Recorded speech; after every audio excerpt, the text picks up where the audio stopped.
presented by Rajat Raj Entertainment.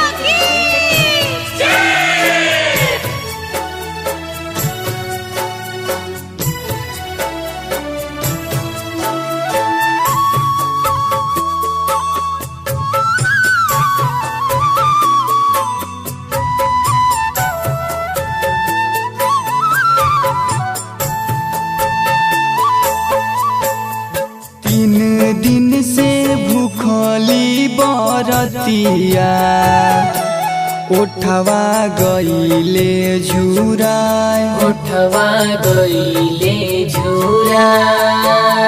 जल्दी जल्दी मोल कर तू रहवा भइले अरघ के बेर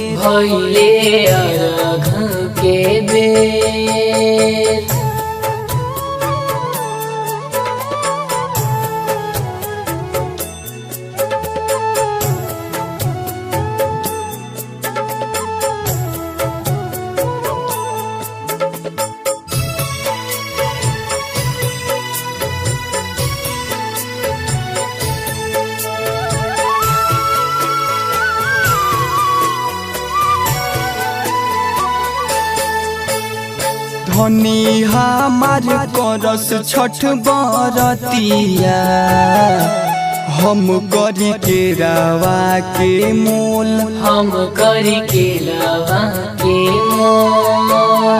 इतना संकट छठी बरतिया धनी मोरली हली उठाए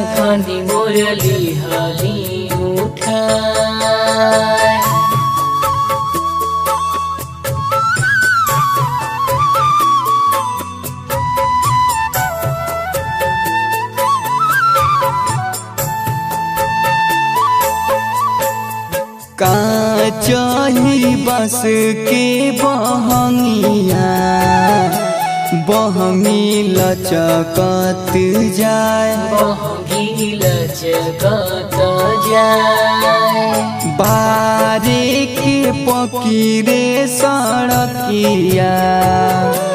बहंगी घाटे पहुँचाए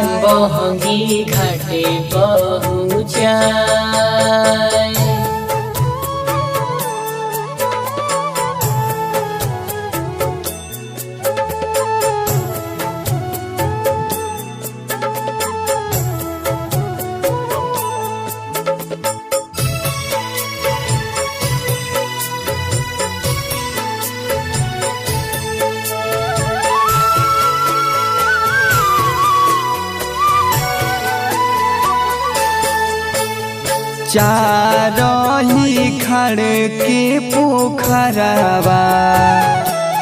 ओह में जल उमड़ाए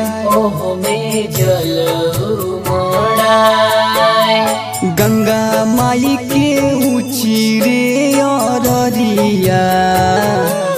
ओह पर चढ़ियो न जाए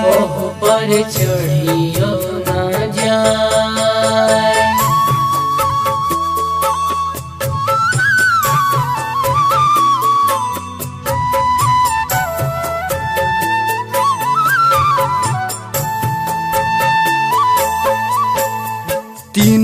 दिन से भूखली तिरियावा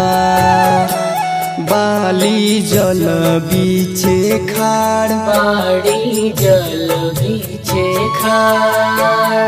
थर थर कपेला शरीरिया उठवा गईले झुराए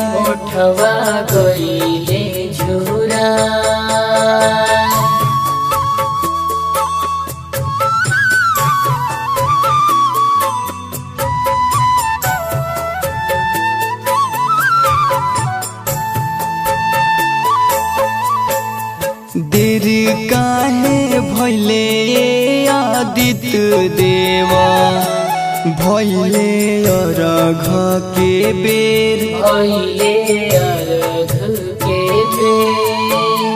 3 दिन से भूखली शरीरिया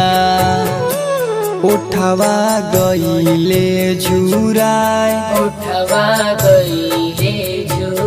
रजत राज एंटरटेनमेंट की शानदार प्रस्तुति।